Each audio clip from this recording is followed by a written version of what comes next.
In this video we explored Dunder methods, the special hooks that let your custom objects work seamlessly with Python's built-in syntax. When you create your own class, Python has no idea how to print it nicely or compare two instances. Dunder methods are the solution. They tell Python exactly what to do.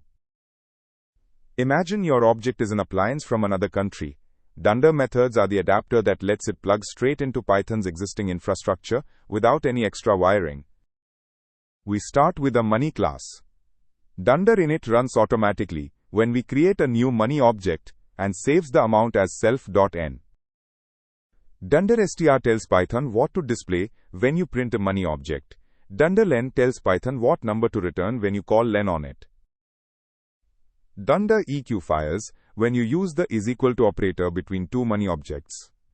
Dunder add fires when you use the plus sign, and here it returns a brand new money with the combined amount.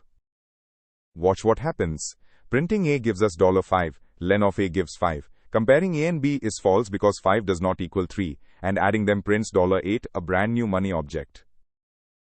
Without Dunder methods, Python falls back on unhelpful defaults, cryptic output and errors.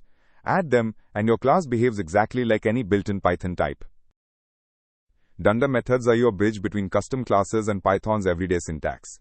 Define the ones that make sense for your object, and Python will handle the rest automatically.